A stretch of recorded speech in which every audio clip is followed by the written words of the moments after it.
Tonight's headlines: President Duterte criticizing senators in defense of the innocent. Roque says only President Duterte can fire him. Coronavirus cases in the country at 2,248,071. 43 billion pesos needed for multi-year Manila Bay rehabilitation. ITCZ in southwest monsoon to bring scattered rains. And Economist eyes over 5% inflation rate.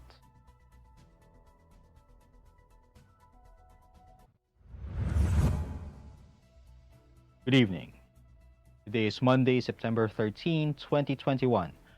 I am Elmer Navarro Manuel, and this is Tribune News on Q. Here are the stories for this evening. Malacanang on Monday justified President Rodrigo Duterte's vow to find fault with senators probing the government's 8 billion purchase of medical supplies from Pharmally Pharmaceutical Corporation by arguing that the president was standing up for the innocent. Presidential spokesperson Roque said that the president is not preoccupied with attacking senators amid the rising number of daily new COVID-19 cases, saying that the government's pandemic response continues. Government figures presented by Roque show the daily number of COVID-19 vaccine doses administered has been decreasing for the last 3 days.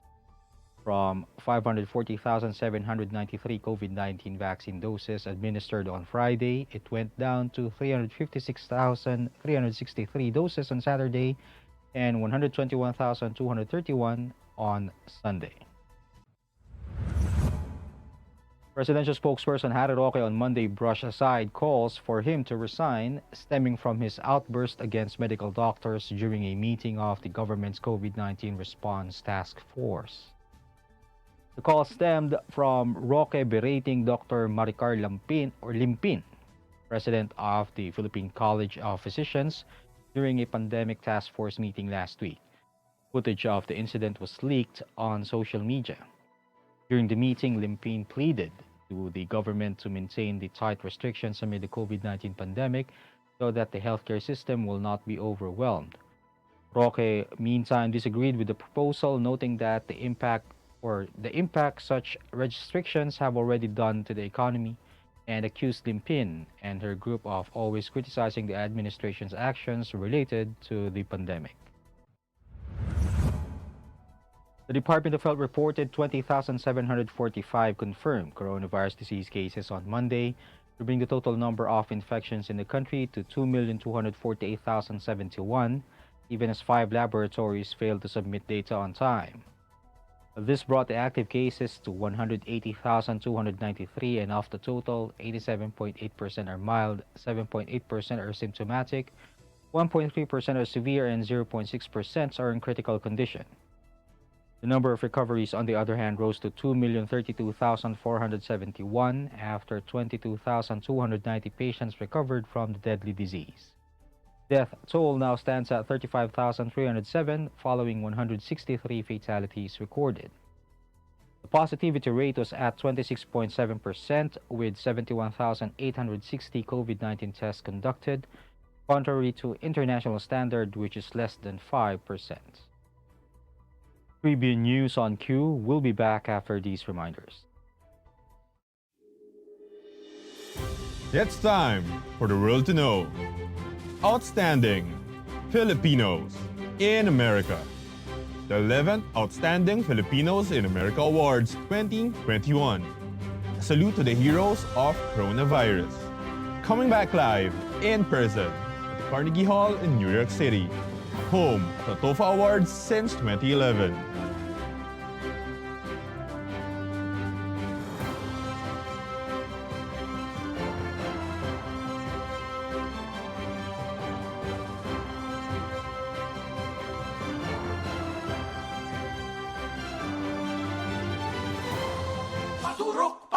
Pababakuna ka ba? Pababakuna ka ba? Pababakuna ka ba? Pababakuna ka ba? Pababakuna ka ba?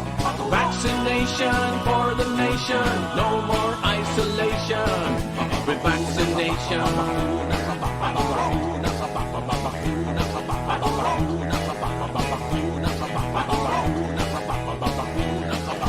Paturok, paturok.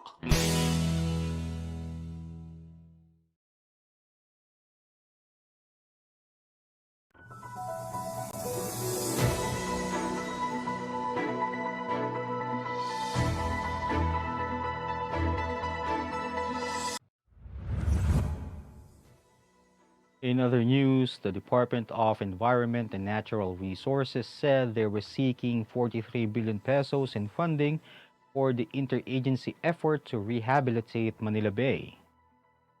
DENR Undersecretary Jonas Leones said at least 3 billion pesos had been given to the project since 2019.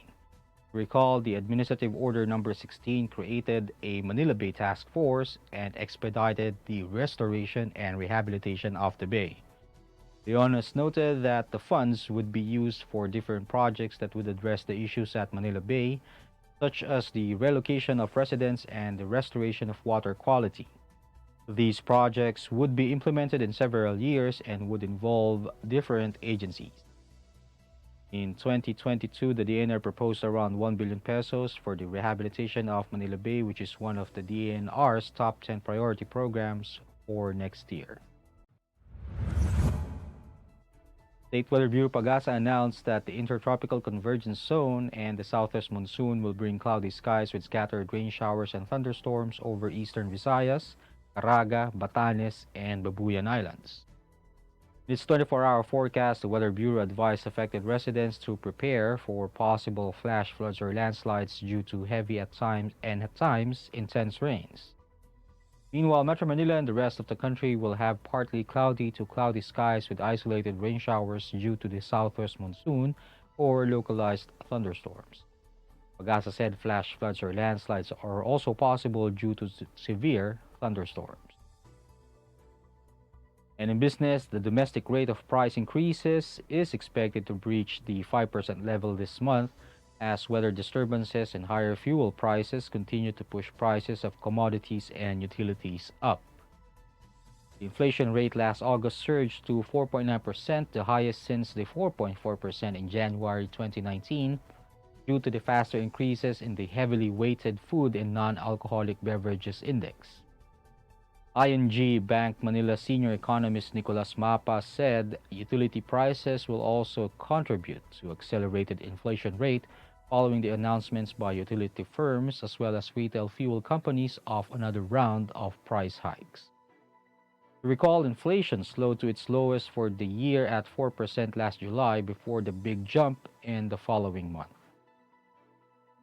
That wraps up the stories tonight, and before we go, we would like to thank the SM Store, Araneta City, Department of Tourism, and Overseas Community Affairs Council member Alan Lin of the Republic of China for their continued support. Again, this is Elmer Navarro Manuel, and you're watching Tribune News on Q. Stay safe, stay healthy, and stay at home. Good night, and God bless us all. Catch the latest news on our website tribune.net.ph and follow us on Facebook, Twitter, and Instagram. You can also subscribe to our YouTube channel, Tribune Now. The Daily Tribune is one with the nation in facing the COVID-19 crisis, and in line with this, the Daily Tribune digital edition and press reader is now available for free online. You can also download the Daily Tribune app on Apple Store for iOS users and Google Play for Android users to get the latest and most comprehensive news online. Daily Tribune is also inviting everyone to join its Community Viber Katribu to get updates on the freshest and hottest news and entertainment stories of the day. Tarcito emoticons are also available on our Community Viber. Just click on the link in this video to join.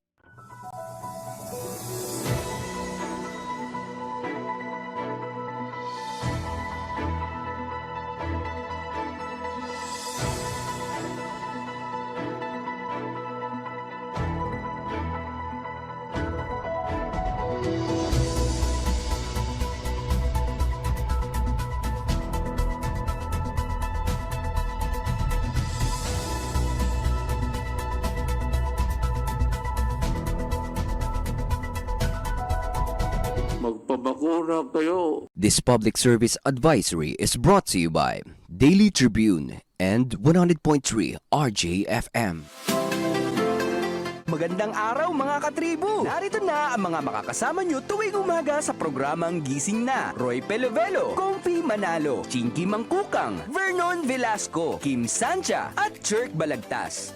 Abangan ang programang Gising Na mula alas 8 hanggang alas 9 ng umaga sa Facebook page ng Daily Tribune. Ilabas ng mainit na kape at samahan kami sa inyong pag-almusal, mga katribo. Sama-sama natin alamin ang mga natatagong istorya sa mga latest na kaganapan sa loob at labas ng bansa. Simulan ang bawat umaga with good vibes sa mga informative and recreational segments dito sa ating programa. Maaari niyo rin ibahagi sa amin ang inyong opinion via Daily Tribune Facebook page at Tribune Now sa YouTube. Makichika na rin sa latest showbiz happenings, mga katribo. Kaya naman, magkita-kita po tayo mula Lunes hanggang Biyernes, alas 8 hanggang alas 9 ng umaga at magsama-sama po tayo sa Gising Na! Magpabakura kayo.